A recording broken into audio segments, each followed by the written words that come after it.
Aizvadītajā nedēļas nogalē Bretfordā, pilsētā, kas ir apvienotās karalistes šī gada kultūras galvaspilsēta, notika 3. Eiropas latviešu kultūras svētki Elks 3. Šo svētku devīze bija daba, dvēsele un sirdslietas. Un tieši caur šīm prizmām izlaižot savu kultūru, latvietību un saknes 3 dienu garumā svinēja gan 700 dalībnieku no 13 Eiropas valstīm. Viņu vidū bija nevien liela un maz dejotāji un koristi, bet arī folkloras kopu dalībnieki, orķestra mūziķi, jaunie mākslinieki, aktieri, amatnieki un tirgotāji. Vienotības un kopā būšanas prieks atspoguļojās nevien dziesmās un dejās, dalībnieku acīs, smaidos un sarunās, bet arī oficiālajās svētku uzrunās un organizatoru domās. Eiropas Latviešu apvienības priekšsēde Justīna Kārkliņa, atklājot svētkus, uzsvēra, ka latvieši pulcējas, lai svinētu to, kas viņus vieno. Šodien mēs te pulcējamies, lai svinētu to, kas mūs te visus vieno. Tas mūs vieno pāri robežām, laikam un paudzēm. Jo šodien sākās ne tikai 1., ne 2., bet 3. Eiropas Latviešu kultūras svētki. Un šis ir tiešām tā kā tāds dzīves apliecinājums tam, ka latviešu kultūra Eiropā ir dzīva pa īstam, tā elpo, tā skan un tā ir. Es sagaidu emocijas, pavisam noteikti pozitīvas, arī uztraukumiņi visādi, bet emocijas būs ļoti daudz, es domāju. Es īpaši gaidu lielu koncertu, kas notiks rītdien St. George's zālē, jo tur notiek viss, tur visi pārstāvēti, ir kori, ir deju grupas, ir mūsu folkloristi, ir bērnu kors arī, tad tas viss tā kā savilk kopā, un man liekas tā kopā būšana, un atkal, kā es saku, tikties ar veciem un jauniem draugiem, tās emocijas ir ļoti labas, pozitīvas, smaidošas. Svētku dalībnieku gājiens pa Bretfordas centra ieliņām un atklāšanas koncerts, kas pieskandināja pilsētas centrālo laukumu, ievadīja svētku pasākumu virkni 9 vietās pilsētā. Gājienā devās visi dalībnieki, bet ar koncertu svētkus atklāja apvienotās karalistes un īrijas kori, kā arī folkloras kopu dūdolnieku un deju kopu kamoliņu. Pirmā svētku diena dalībniekiem aizritēja ļoti rosīgi, gan sadziedoties un sadejojoties kopmēģinājumos, gan piedaloties zibakcijās un pirmajos koncertos, gan aplūkojot, ko apmeklētājiem tripciņā piedāvā latviešu amatnieki un tirgotāji. Vizuāli krāšņākais un emocionāli aizkustinošākais šīs dienas notikums, kā atzina gan dalībnieki, gan skatītāji, bija deju uzvedums Vasaras dzirkstis. Tas notika vēlu vakarā, krāsaini izgaismots trūklaku fonā pilsētas centrālajā laukumā, kur Eiropas deju kopas patiesi uzmirdzēja ar krāšņiem tērpiem, deju rakstiem, stautumu un iznesību.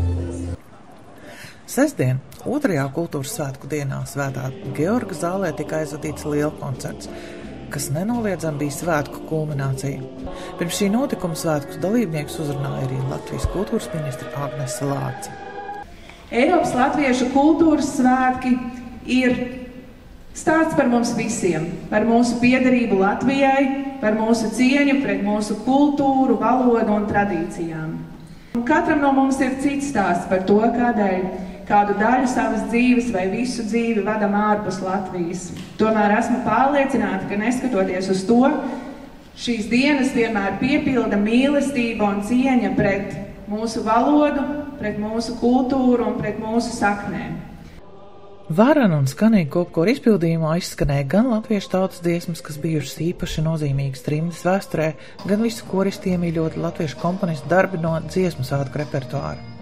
Dziesmām mījoties ar krašņām dejām veidojās skaists un emocionāls stāsts, kam cauri izvijās pūst vējiņu motīvs. Šodienas liela koncerts parādīja, ka visi mūsu sapņi, visas īpaši režisoras ieceres un tas, ko mēs varējām šajā St. George's zālē izdarīt, kopā dejotāji, dziedātāji, folkloras kopa un arī bērni, kas piedalījās, tajā saspiestajā gan laika termiņā, gan mēģinājumu grafikā, gan tajā, kā mūsu bija arī diezgan daudz, un tāpēc bija arī tādi akustiski izaicinājumi, vai kur diriģentam labāk stāvēt, un kā lai visus dejotājus redz, un viss pārējais. Bet man liekas, ka bija skaisti, un noteikti tie skatītāji, kuri atnāca uz svētkiem, šodien bija ļoti apmierināti. Tūlīt pat koncerta dalībnieki pulcējās ballē, kur saņēma īpašu dāvanu – grupas Tautumēdz uzstāšanos, kā arī iespēju nofotografēties ar dzirkstošajām mūziķiem vai iegūt autogrāfu uz viņa jaunākā studijas albuma vāciņu. Svētku noslēguma dienā Daugavas Vanagu fonda Latviešu klubā notika dievkalpojums, bet pilsētas laukumā izskanēja Elks 3 noslēguma koncerts. Dalībnieki un viņu kopvadītāji atzīst, ka svētkos gūtās emocijas atver visas grūtības un smagumus, kas pieveikti tiem gatavojoties. Viegli nebija, jo tas bija atkal jauns repertuārs, tas nebija kaut kas, ko mēs dejojām pirms tam. Mēs paņēmām pilnīgi kaut ko jaunu, paši sevi izaicinājām, bet man liekas, ka paši viņi bija interesēti, dejotāji kā tādi. Jā, bija grūtības, bija izmaiņas dejās arī pēdējā brīdī. Bet es domāju, ka mēs izdarījām. Man liekas, tas burvīgākais šādos pasākumos, kad diaspora spēja saliedēties, ka viņi spēja, man trūkst, jā, es eju, es lecu iekšā, es tev palīdzu, jā, un tas, man liekas, tas ir kaut kas, ko nevar dabūt, varbūt Latvijā pašā. Mums ir tās kopības sajūta, ka mēs varam kopā piedalīties no dažādām valstīm, sabraukt kopā un piedalīties Eiropas Latviešu kultūras svētkos. Mēs esam piedalījušies gan pirmajos, gan otrajos un pašlaik trešajos arī kultūras svētkos. Tas vienkārši emocionāli fantastiski. Dziesmas bija dažas jau zināmas un tagad apguvām arī visas pārējās. Vienkārši super. Svētki noslēgušies un dalībnieki ir devušies māju ar milzu daudz emocijām un atmiņām par kādu īpašu brīdi, stāstu vai notikumu, kas vienmēr saistīsies ar šiem svētkiem. Es teikšu atklāti, tas, ar ko mēs ieradāmies, tā kopiena, mēs sanākam, lai sadziedātu, lai būtu kopā. Tas sajūtas, kas bija koncerta laikā, jo tas ir emocijas, tas ir asaras. To nevar izskaidrot tā vienkārši. Tas vienkārši notiek. Koncertā pēdējā dziesma Būt vējiņi. Es viņu nevarēju padziedāt. Man vienkārši asaras bija. Kaut kas vienreizējs. Latvija dziesmu svētki. Un es stāvēju skatos, un mēs dejojām meiteņu deju, un tā bija deja, ko koris arī dziedāja. Tas bija vienkārši tā sajūta, kā ar to koris no visām pusēm viņas tur stāvēja un dziedāja, un mēs tur lejā dejojām. Tas bija kaut kas maģisks, un tas bija vienkārši par to latvisko spēku. Man tas likās, man tajā brīdī vienkārši bija neaprakstām. Tas bija mans šo svētku mirklis. Tas bija mēģinājums, bet tas bija kaut kas īpašs. Elks 3 organizācijas komandas veidotāja un vadītāja Vērāna Tīpova noslēdzoties svētkiem atzina, ka jūt atbildību pret latviešu sabiedrību, un tas ir tas, kas liek iet un darīt. Ir nogurums, ir emocijas. Par to, vai ir gandarījums, es droši vien sapratīšu pēc pāris dienām.